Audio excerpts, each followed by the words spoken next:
Recorded at Get a Grip Studios in Toronto, Canada, a Get a Grip management production and in association with the Get a Grip on Lighting podcast. Financially supported by the good folks at the National Association of Innovative Lighting Distributors, this is Restoring Darkness podcast. This episode of Restoring Darkness is brought to you by Evluma. If you're serious about contributing to the reduction of light pollution, go to evluma.com, hover over products, and click on Dark Sky Friendly Lighting. Both the OmniMax and AreaMax lights are International Dark Sky Association certified. The warmer color temperatures of the OmniMax reduce the more easily scattered blue wavelengths, which contribute to glare and sky glow. With AreaMax lights, you get full cutoff, which also means no uplight and a significantly reduced contribution to sky glow. And all of Evluma's outdoor lighting product lines come with dimmable drivers for even more control. If your customer is looking for dark sky-friendly fixtures with energy savings while still meeting the demands of decorative lighting, look no further than Evluma. Evluma, illuminating the pursuit of dark skies. Welcome back to the Restoring Darkness podcast. Today we are honored to have Karolina Zielińska-Dąbkowska with us. She is an architect and award-winning practicing lighting designer with over 20 years of experience in the field of lighting design. Previously, she has worked for L Plan Lighting in Berlin, Germany, Fisher Marantz Stone in New York, in New York, United States, Spears and Major, and the Light Bureau in London, and Reflection in Zurich, Switzerland. In 2013, she founded her own consultancy, Design for People, D4P. Karolina is also an assistant professor at the Faculty of Architecture at Gdansk University of Technology, Poland, and a co-founder of the GUT LightLab, where she conducts research on various aspects of light and lighting in the built environment. Since 2019, she is a head of ILUM, the interdisciplinary research group as part of the Ecotech Research Center at GUT, created to minimize the impact of artificial light pollution on people, flora, and fauna. She is also actively engaged in the technical committee work of international organizations such as the International Commission on Illumination, CIE, Illuminating Engineering Society, IES, and International Dark Sky Association, IDA, providing guidelines and sharing best practices for nighttime illumination in the built environment and the natural environment. In 2022, Karolina founded Responsible Outdoor Lighting at Night conference and was principal co-author of the ROLAN Manifesto, which we're going to get to. Thank you for joining us today, Karolina. Much for having me. One of the things sometimes with these types of manifestos or lists or, the 5 principles of responsible outdoor lighting, I like to start at the end sometimes. And I found number 10 to be the most compelling and often most ignored of all things when we do projects. And that is, after project completion, visit the site at night with community stakeholders to verify your lighting design was fully implemented and meets ROLAN standards and principles. Why is verification and measurement so often ignored, but is almost the essential part of success in projects? Why do we ignore it so much, Karolina? Well, I think maybe because we are afraid that the end result will be so than the one we hoped for, and I think this is very often if you have very well-known established practice, this is a common thing for them, but for the younger generation designers, maybe those ones who are not as experienced, this could be an issue. And also there are different people are designing lighting, right? So we not only have professional lighting designers, but we also have manufacturers, we have suppliers, we have contractors. So, there is a bunch of people, they planners, they feel they can. Yeah, we lost you there for a minute. We'll keep going here and see if the internet straightens out. But I understood the point that you were making there, and I think it's because the goals of business and researchers or something are trying to impose the goals of business onto business. So, for example, measurement and verification is the absolute outcome of research. That's what researchers are trying to do, is to measure and verify some result or something. Business people are trying to get the cash. Um, and once they get paid, it's kind of like True. you kind of want to, get out of there and wait for the customer to call you back. But I think we're entering an era where um, you can forge an even more powerful relationship with your customer if you return to the site after and conduct the measurement and verification as the finishing and closing part of your project. So I love that you've included it into the roll-on standards. Tell me how an idea for a simple manifesto came about. You know, I had a feeling that first of all, we as designers, I mean, I'm somewhere in between because I'm a practicing lighting designer, but I'm also a researcher. And the reason being I'm a researcher is that I couldn't really find answers for the questions I was having. And on top of it, those well-known regarding, researchers, they didn't really want to talk to me because I was not part of their, environment and their field. So this is a common thing. Like, researchers have, those ones who also have PhD degrees, they will talk to each other. Now, Yeah. I think the environment is changing, slowly changing. They are more, they're open to this, to dialogue with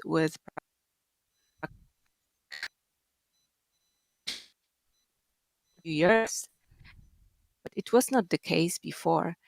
So, in order to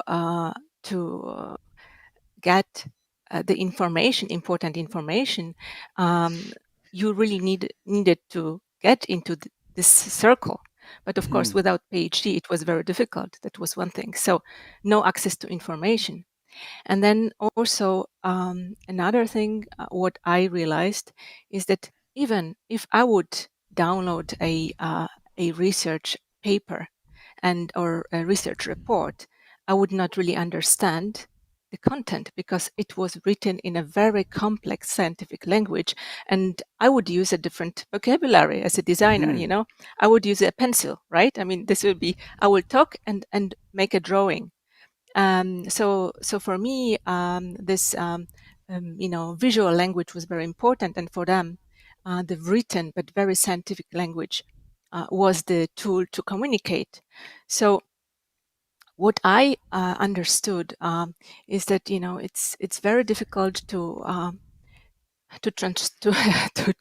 find a platform or where we could translate the research into applicable practice. So this was an issue, and I had of course throughout the years connections in the research field and in the practice, and I started to talk to people and said, what do you think? I mean, is it something important we should do? We should maybe talk to the dark sky advocates and hopefully get them on board and like hear what they have to say about the aspects of outdoor lighting, responsible outdoor lighting, and also light pollution, and other researchers, of course, and then combine the knowledge and first of all start a dialogue, and then maybe create this manifesto. So manifesto came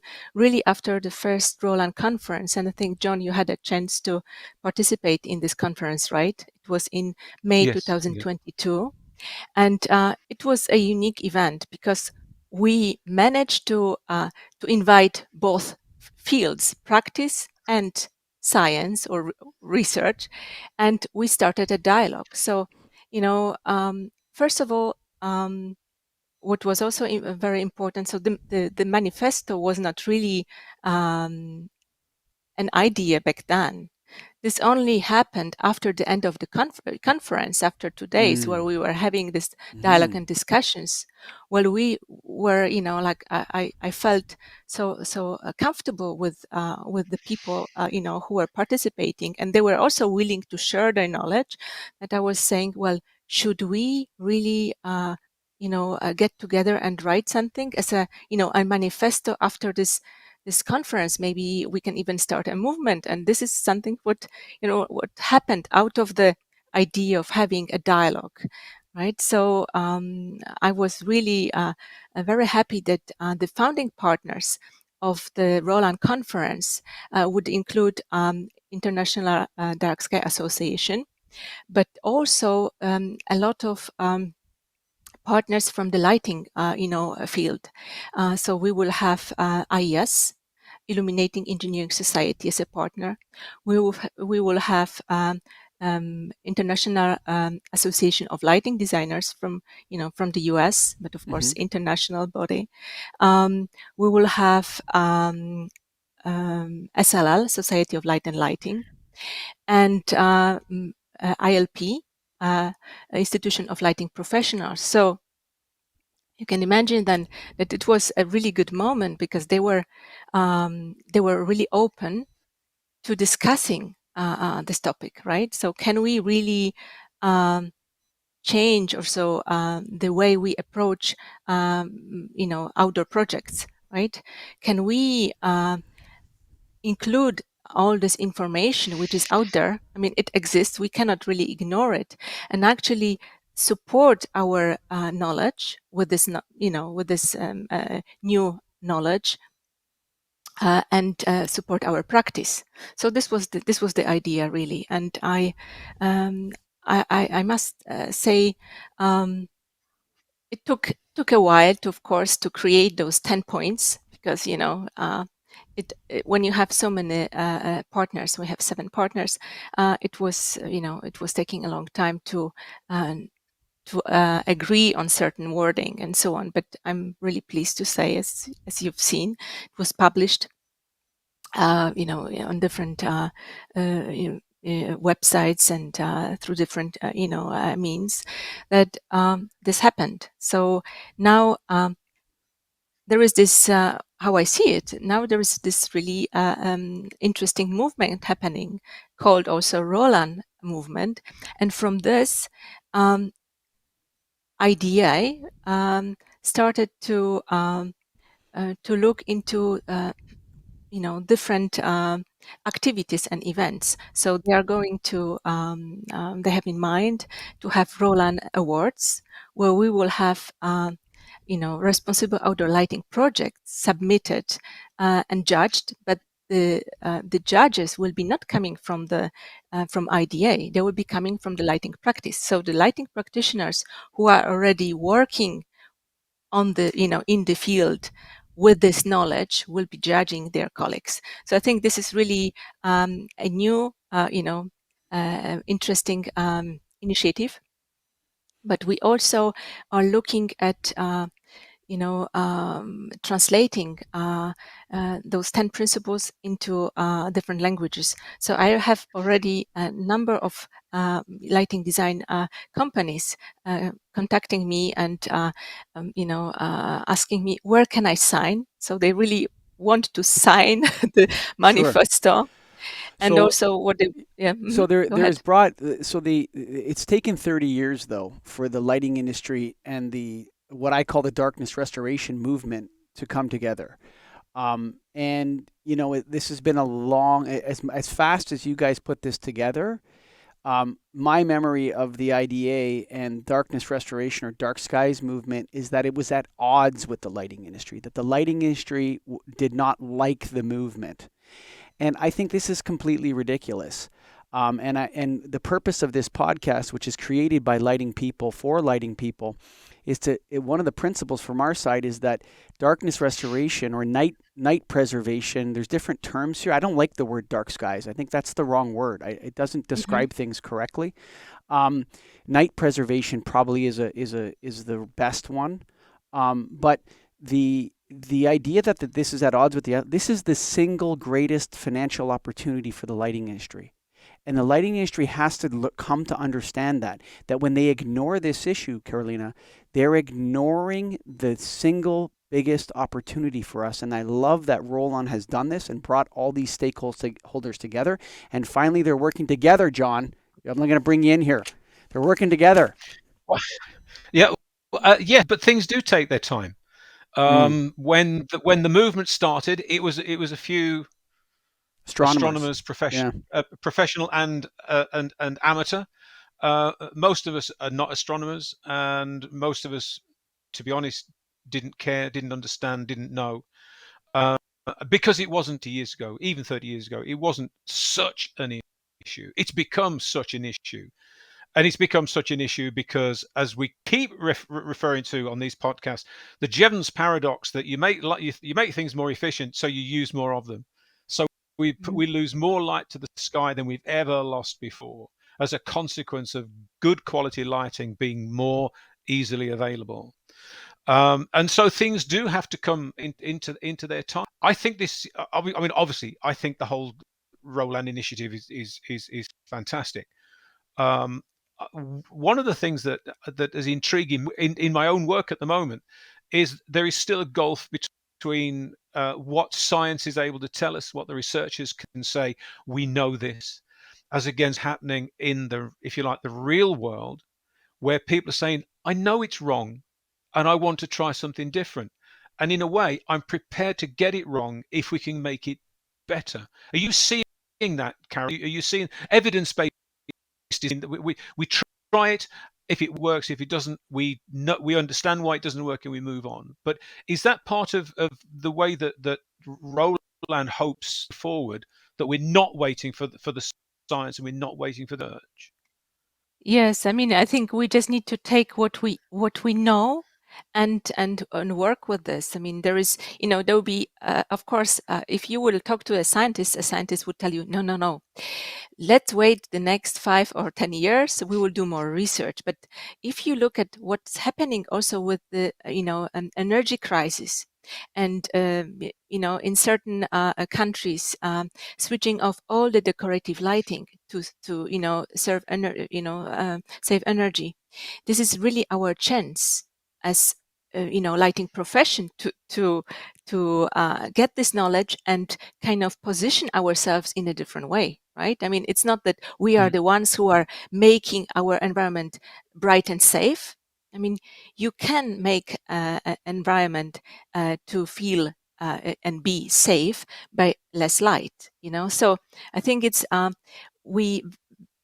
if I look back and very often different lighting in the industry as well, but I mean also sometimes practitioners would use a research to their advantage, and sometimes they would even twist certain results. So I think just an example, like let's have more light and then you will feel safe, forgetting about the contrast, right? Which is a huge issue. So I think, in order to be expert, you need to understand what's going on, in the field, and you need to really, as John mentioned, I mean, take certain things on board and test this. And if this is not working, could be right, then you communicate with the researchers and scientists, and you will tell them, well, the way you provide the data and I try to apply it in the lighting design practice, this is not working. Can you please look into this again? So I think it's there must be a dialogue. And very often what I realized, and this is one of the things I was facing more and more in the last years, is that researchers sometimes they're coming up with the themes for their research, which are so disconnected from totally. from the Totally. real world. And Totally. and very often I have discussions with them and I say, well, I really need to know this and this and this aspect. Can you provide me, with this information? And they say, or is there a research? No, it's not. I'm an expert in this field, and like it's this very area. frustrating. Researchers are very, very frustrating to work with. In fact, whenever, and I don't mean to say this, but I find them constantly erecting barriers as to why questions can't be answered. And I just find that field extremely, extremely frustrating. But, I wanted to loop back to a point here about these astronomers. The first principle in the manifesto is everyone should have the right to access darkness and quality lighting, and light needs to be used and distributed fairly without discrimination. Okay, first of all, I've looked through a telescope, like a major telescope, a couple times. I don't need to ever do it again. I saw the moons of Jupiter or whatever, Saturn's rings or whatever I saw. Yeah, it was good. I mean, there's a little dot there. That white dot is, the moon of Jupiter or whatever. Who cares about that? But don't take my stars away from me. Like, everybody should be able to access a starry sky. I couldn't agree more with that. But the idea that astronomers are leading this movement, the astronomers need to move aside, because the astronomy has nothing to do with eco benefits, human health, with the experience of awe related to the stars. And so I want to push the astronomers to the side in this movement and say lighting people and darkness advocates need to take over this movement and bring it to the people. But on that note, how do we get the researchers aligned with actual problems actual problems we need answers to? And I've tried this, and it's difficult because they're reticent to get into real world answers. They want to stay, and I'm not criticizing all of them, but they want to stay in the subset of the subset of the subset of their knowledge. And I feel like we need to call to them, Karolina, and bring them into the world of reality, in a sense. What are your thoughts on that? I agree, and there are some who are very open, and I had a chance to work with some of them, and I would say probably those ones who are dealing more with human health and biology, because they would have more interest. But this is also changing what what we showed also through the ROLAN conference, that we are not attacking anyone. We are really there. We were there to communicate, right? Sure. And to learn. I mean, that we accepted that they are experts, and we really would like to, and this is what we wanted. We want to hear from them. And I can give you a very interesting example. It was a good few years ago, and in Germany, in Berlin, there is a group of scientists, mostly biologists, but also environmentalists, working on the topic of light pollution. And what they wanted to do, they wanted to recreate the urban sky glow. So imagine they have this real life lab. I would say it's called Lake Lab. It's located not really far away from Berlin.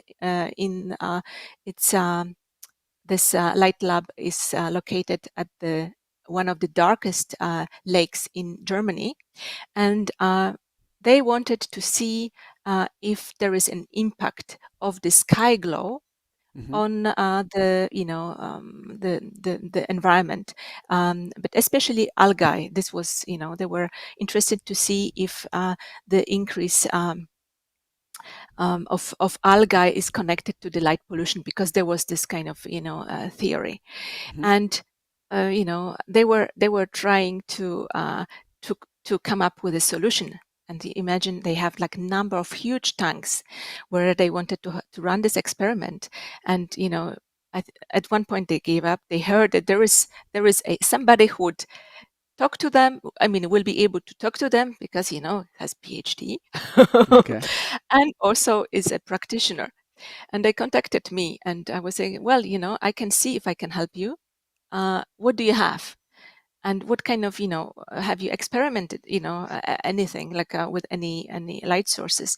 And so what they showed me some fiber optics, and they showed me also a backlit box. And I said, well, give me some time. I need to think about this, but I think it's doable.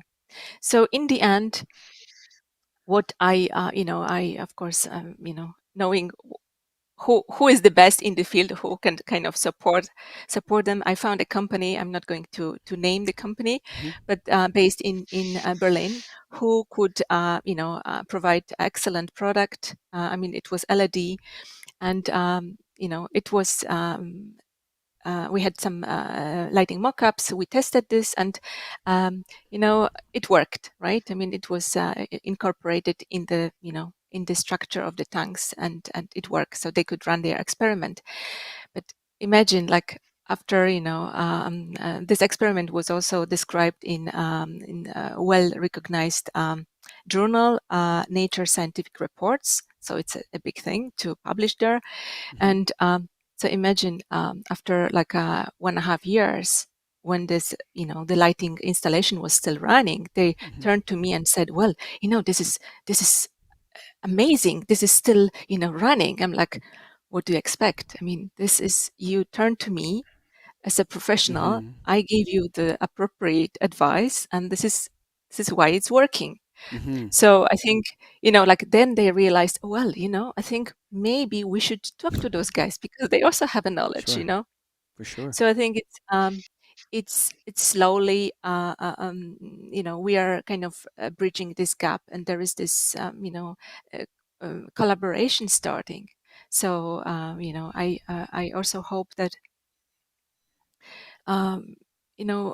lighting designers will be not afraid of research and working with researchers, because this can only, I would say, support them in their daily work, but also I think establish their practice, and make them look different, and differentiate, between, from their colleagues and so on. And I have to tell you, this is also happening in the indoor, for the indoor lighting.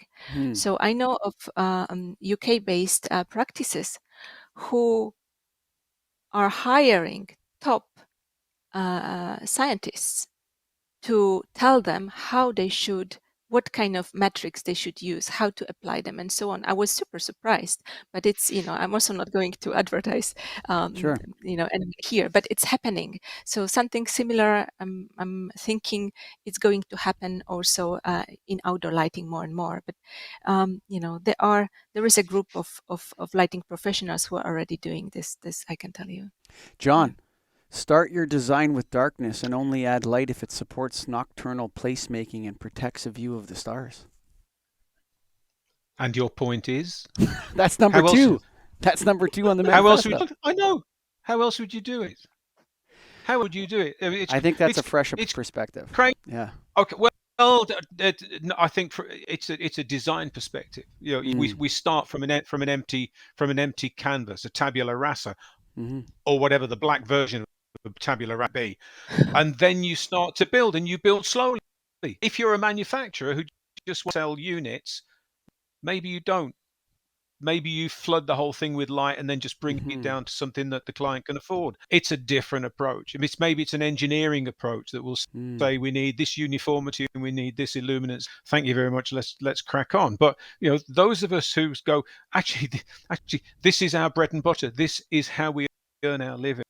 That's how you start. You start with no light at all, and you build out of that, because that's the only way to come up with decent lighting. And one of the Karolina, one of the things for me is that I belong to that generation of lighting designers where that old, is it science or is it art? Well, I'm no scientist. So my lighting design for the past 40 years has been art. I wouldn't have called it that myself until somebody goes, "Why did you do that, John?" And you go, "It seemed like time." Now, you can't say that to a scientist. What the scientist will say is, "We have no evidence for that." And I wonder whether I don't want to turn this into a monologue because it's too easy. But the science will ever catch up with us. every time we see a problem that's those of us will, me and you will look at one another and go, we know how to do that. We won't have the proof, but we'll know what the answer is because we know our medium. So am I blaspheming on behalf of the scientific community here when I say things like that? Are we going to leave the research behind because the world is too fast for them? Is it a question to me, or Yes. is it to It certainly is. Well, if anybody uses it, yes, go on. You give us an answer. No, I think I think it's of course before even you have results of any research, you have to first of all you have to ask yourself, why would you do certain research? Who is the end user, right? And with what means? I mean, do we have tools to measure things? Sometimes, if you look at even advertisement lighting, video projections and so on, it's really difficult to measure them because we have tools which can measure a still image. But if the pace of the of the image is changing in a very fast way, you will not be able really to do this, right? So if you think about just going back to this, what you said, John, I mean, start with darkness. Okay, how would you of course it would be ideal if we could start with darkness, but if you think about the built environment, right, we already have lighting there. So it will be a luxury to start with the darkness. But wherever we cannot, we can start with trying to go down, right, reduce the levels. Yeah. And then of course, but for this you would need to understand a lot about human perception, right? I mean, it's that if we think about human-centric aspects, so it's the human perception, how we perceive space. I mean, it's not the horizontal illuminance, and this is very often I sometimes I have to talk to the investors who are saying, oh, because I heard we should have 10 lux. I mean, this is safe. I'm like, are you walking with your head looking down, or are you walking with your head looking, upright, looking around? And it's the verticality which matters, not the horizontal. And it's like, oh, really? It's like, yes. So so I think it's also education. So we need to, in order to have the, start with darkness. Really, we need to educate our clients that they will also feel that it's it's not it's important, and that they will it's not going to impact their safety and security big time, because this is, I think there are different aspects. There are people who are afraid of darkness because there is this fear of being attacked, or fear of being, I would say maybe wayfinding, it's not an issue here, but more the security, right? Safety and security aspect.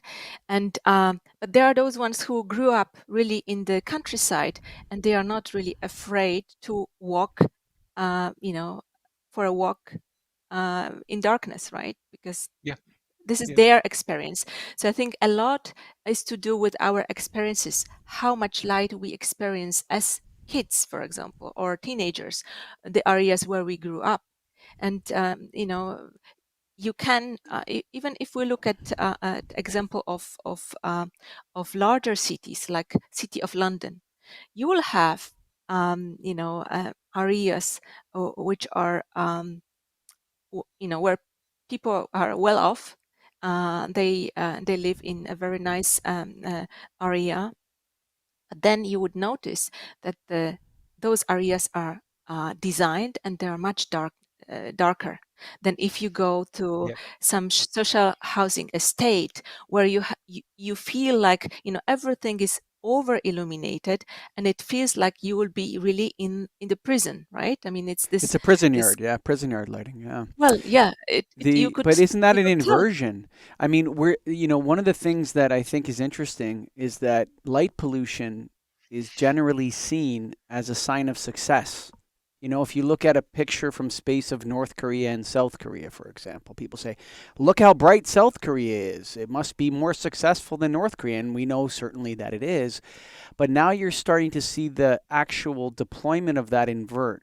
And so in richer neighborhoods, you see warmer lights. You see more shaded and shielded lighting. You're starting to emerge in different areas.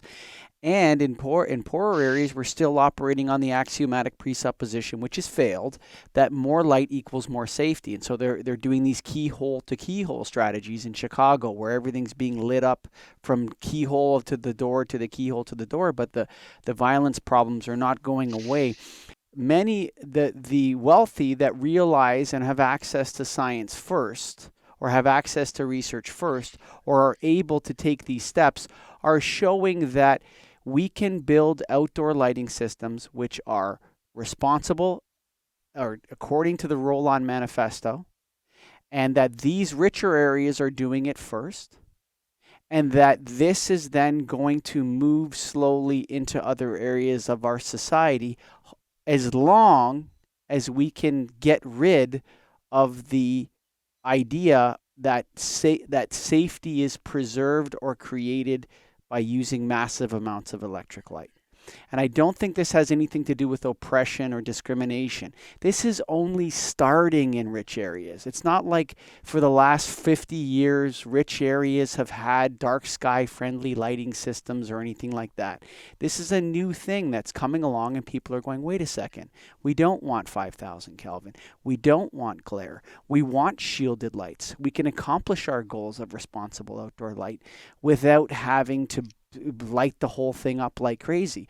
And so the richer areas are moving first. And now, hopefully, Karolina, this type of example in some areas where there's more, people that have access to power and can make things happen quicker, will then see its way through down to the other areas. I do not believe that light pollution is as a result of discrimination. We're all light polluted equally.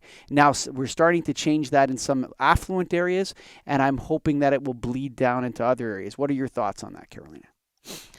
I mean, what I would say is, like, first of all, you have to afford also to have this better lighting. Mm-hmm. And if you do not have solutions, so first of all, first you need to afford this, then you need to have solutions, and then also you need to have somebody who will kind of, design the scheme mm-hmm. with those tools, and which can be applied and so on. So I think what I see now, it's also changing within the lighting industry, and you can see that different manufacturers, they are getting vocal. Mm-hmm. I mean, I can see this on LinkedIn.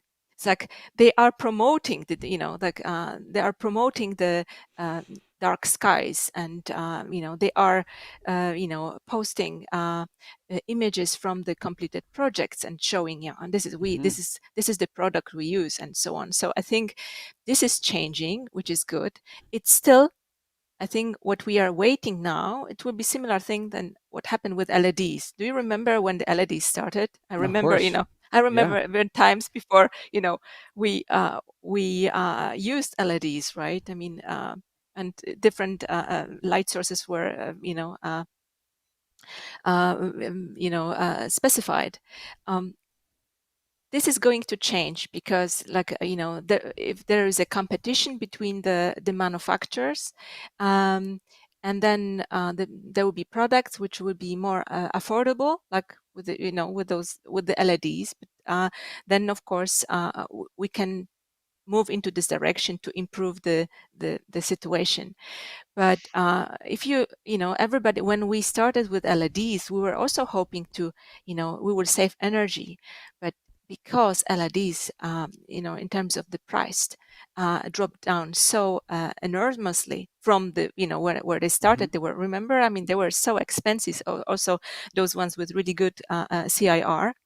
Then we also don't want, I'm hoping that we will use the new tools in terms of lighting controls, in terms of luminaires and light sources to our advantage, but to support and to restore the darkness, not to not to produce more, not to specify more, because it was the same with LEDs, right? I mean, we suddenly they became cheaper, so we decided, okay, we can have more of those, right? And so this is also connected to the increase of light pollution. So it's one thing is, of course, of unshielded luminaires, for example, but also the amount of light sources we put, so the light points we put in, right? So this would be my take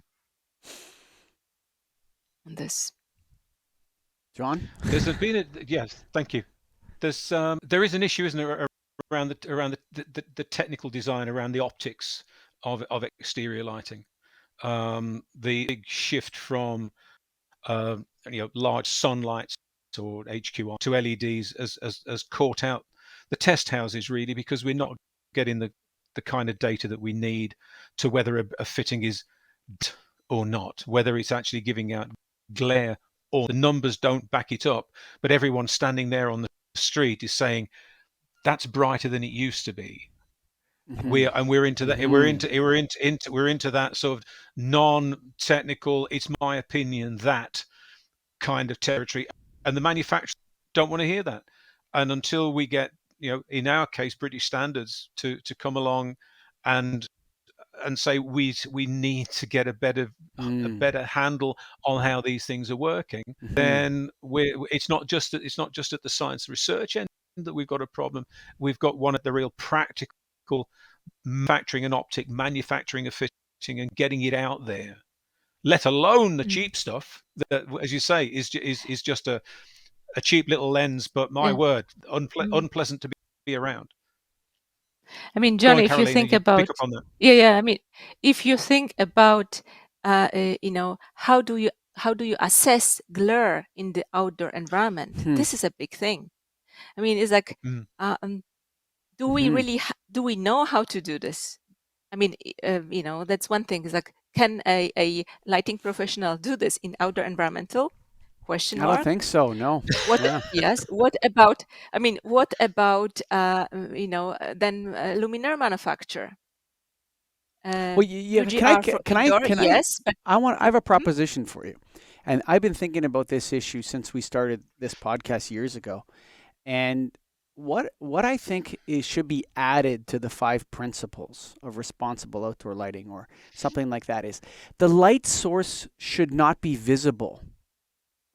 Okay, so what the problem I see when you're driving down the highway or driving down the road, you can see the LED array. You can see it from a long way off on a wall pack or in a street light. You can see the actual source of the light.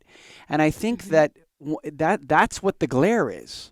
That is the glare. It's being able, if you cannot see the source of the light, and if you look at, dark sky certified or dark sky friendly or whatever light fixtures, whatever you want to call them, you don't see the source of the light. It's up and hidden and it's shielded. And whatever color it is, that's how the glare gets eliminated, is by the shielding.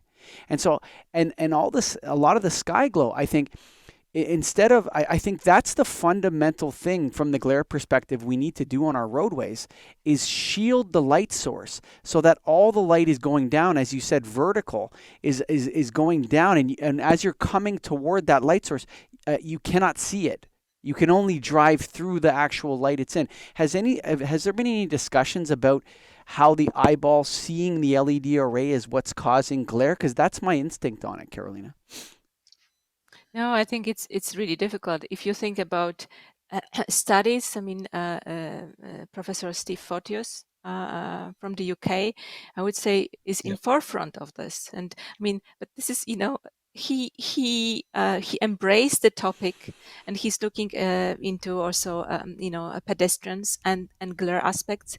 But they, in 2021, they have then published a paper, and a review paper, where they were saying, okay, we have an issue.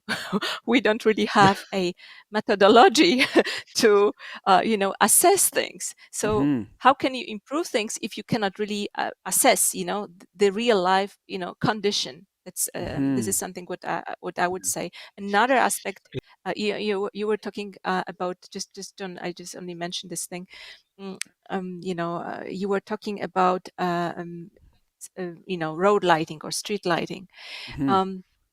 Yes, but what about vertical illumination and advertisement in all the buildings which are now, how can you make sure that you do not see a light source? I mean, it's about seeing a light source, right? Because it's the image. So of course, there are, CIE is having a technical committee. I'm on this technical committee, and we are looking at providing guidance on colorful and of course like LEDs and advertisement and so on. But it's a tricky topic because it would mean we need to have those manufacturers who are developing displays on board. Another issue, I would say, how can we improve the situation? It's the lighting control. Imagine that most of those displays, illuminated advertisement and displays, they do not have controls. So they will have to be visible during the day. And imagine we are talking about, very, very high luminance levels against the daylight to be visible. And then if you don't have lighting control, they stay on at the same level at night. Because somewhere, it's first of all, the investor wanted to save some money. So they were not aware. I mean, probably if they would be aware, they would insist it should be in there.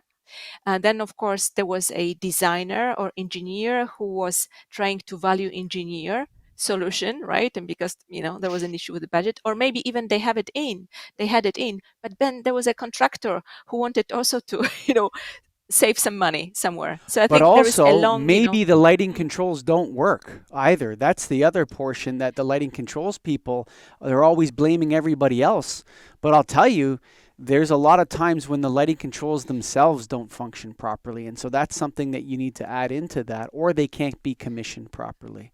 And so, of course, I mean, it's, I think it's a endless, complex topic. But, if you're missing one thing, Yes. one important thing, like a lighting control to control it, that's difficult. John, I think you've mentioned two very different cases, but they've both got they both present in the same problem, and that is if we were given a choice, we wouldn't start from here.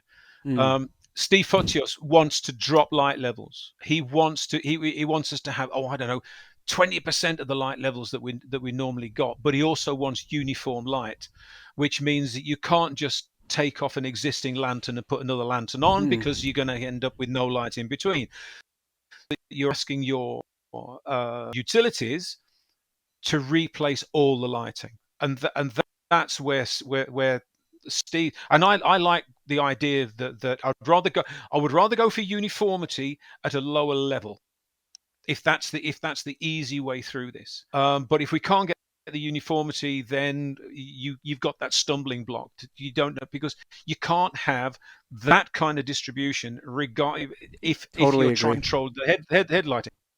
And also in the Lighting Guide 05 that the ILP have just done on illuminated advertising, quite right. I mean, we want to encourage users of these things to produce new optics so that the lighting out, so that it's below the horizontal. And you go, of course you do.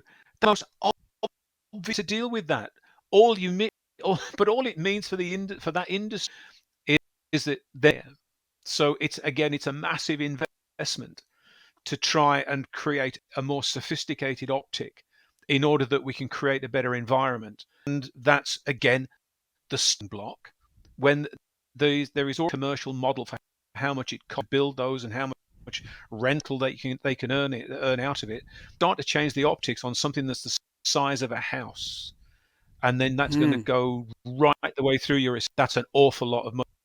So 2 cases where we can say we know what the solution, or at least we've got an idea of what the solution is, but the cost to get there, the energy to get there is and the will to get probably is not with us.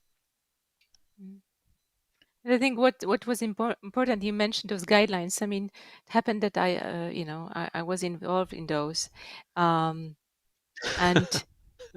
the difference between this guideline and any other guideline, which is focusing on advertisement or display lighting, is that we said, okay, we can come up with very low levels, and we can suggest something what we think is appropriate.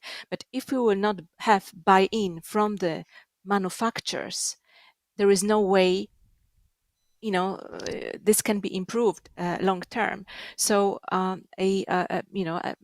manufacturer of those displays was involved, and he was telling us also about, okay, these are the sizes, this is what we do, this is where we can kind of drop the levels, here we cannot. But it was again also a dialogue, right? I mean, we started the dialogue, and then they are aware we have an issue. So for the next development, which will take some time, they will think about solutions already, because they were part of the guidance. They would be part of an issue. We discussed with them, and they felt they are involved, and that they are also, their voice is also important, that they are not disregarded. So I always think we should never put ourselves above anyone else. So I think for from we need lighting industry and buying in from them. We need buying in from associations, lighting associations and organizations. We need buying in from lighting professionals. When I started talking about research some time ago, they were saying, well, what are you saying? They are going to take away our jobs. I'm like, no, you don't understand. That's the only chance we can really survive. We need to change the way we do things, right? We cannot close our eyes and say, like, okay, this is somewhere there, this is this knowledge, this is this research. We do not touch it. We do our thing as we used to do for the last 50 years or so, right? So it's not the way. I'm going to interrupt you. I work in the lighting industry every day on the front line. So I sell light bulbs to people outside this office here, and light fixtures and projects and all that sort of stuff. And I've been advocating for a long time that the lighting industry needs to completely refocus.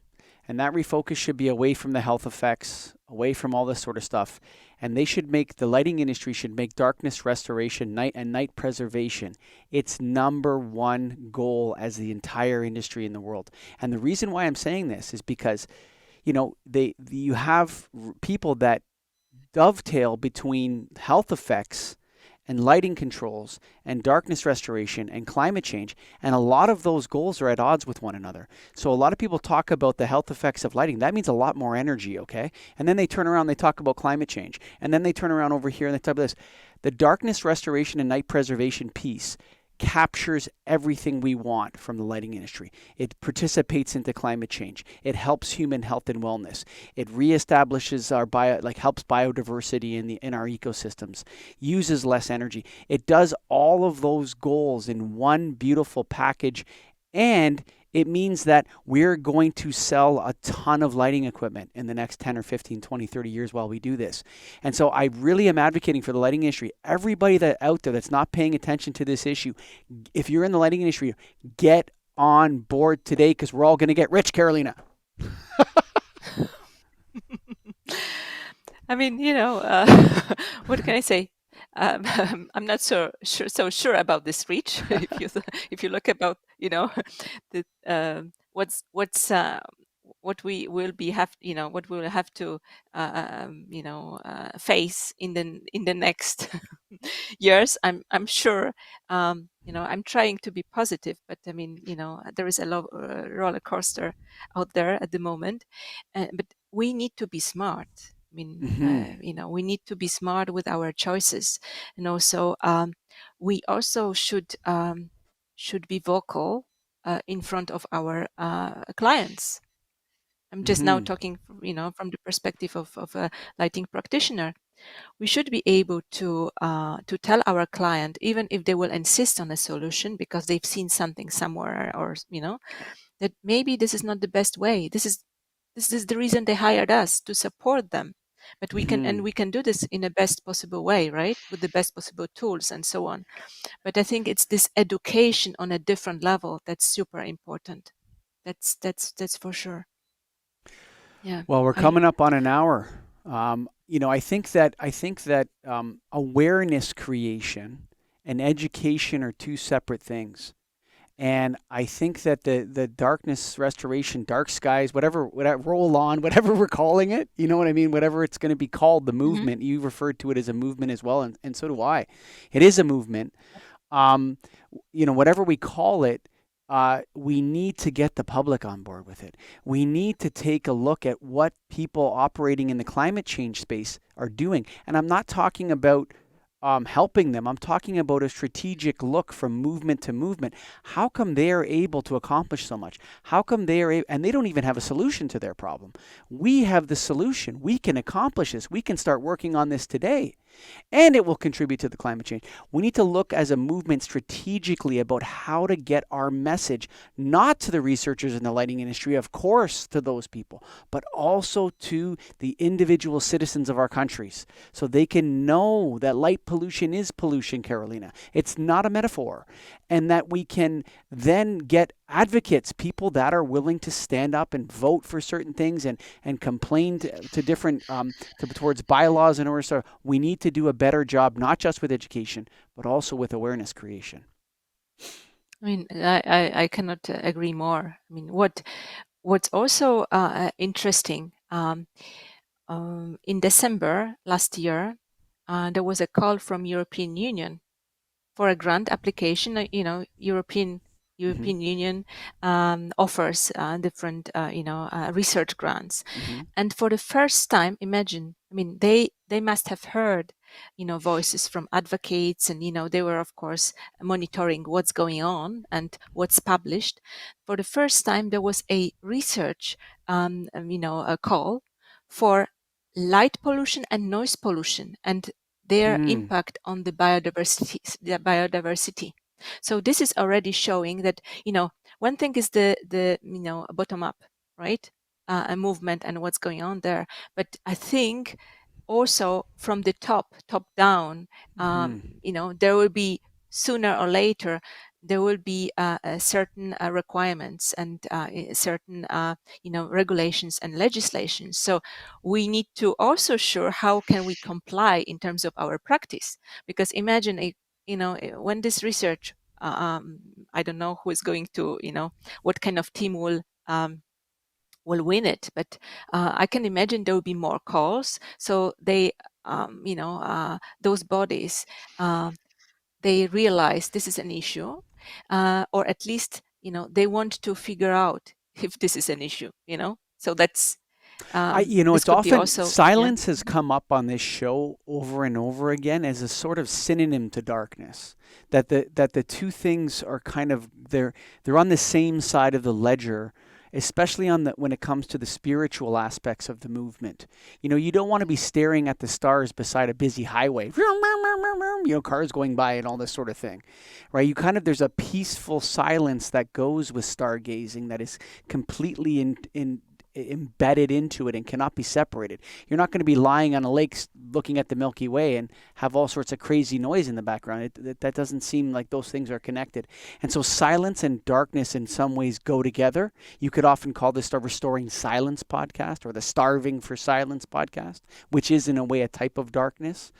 It's a dark sound or the absence of light. The absence of sound. There's a negative ledger there. How quiet is it? How dark is it?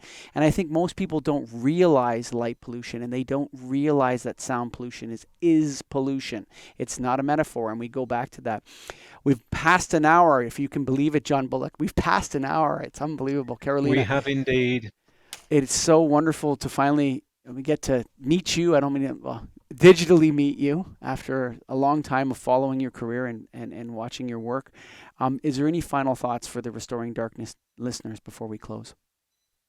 Oh, I mean, first of all, thank you for listening to us, and thank you for inviting me here. I mean, a pleasure to share, and discuss with you this topic, which is really close to my heart. And I would say, every person, I mean, even if you're not a lighting professional or not coming from the lighting industry, whoever is watching this, this show, you can add to, you can remove some light and add to the darkness, right? I mean, you can do certain things. You can make sure that if you have lighting in your garden or on your balcony, or you do not glare your neighbors, right? I mean, you switch it off or dim it down, and I think we should be this whole approach, like a human-centric approach, is it's off. I think we really need to think about humanity approach. It's about environment and us being part of it, not us as being like we are important. Let's let's cut some trees, let's put some lighting and so on, right? And let's no, I think we really need to think about the environment as a whole, and us being part of it and not damaging it and just contributing to the welfare. So this is from me, and I'm really happy that this is moving forward, and those amazing podcasts like yours they are happening, and I'm always a big fan. Thank you for running it for so long. Thank you. Thank you. And we will continue to run it, that's for sure. And there's some other big news, folks, coming out from the National Association of Innovative Lighting Distributors. I can't say it. I keep talking. I know I talk about it a lot on every show. We had some technical difficulties in this one, but the content's just too good, and the listeners to this podcast are too niche, so you had to put up with a little bit of the internet. I don't control the internet, so it is what it is. But I know I speak on behalf of John especially and Karolina when I say thank you for listening. We really appreciate it. Join the movement. Join us, folks. Let's go. Bye for now. Look no further for dark sky friendly products than Evluma. Since its first product launch, Evluma has carried one or more International Dark Sky Association certified models. If your customer cares about light pollution, suggest the OmniMax with shielding or the AreaMax with full cutoff to reduce uplight and glare. Evluma, illuminating the pursuit of darkness.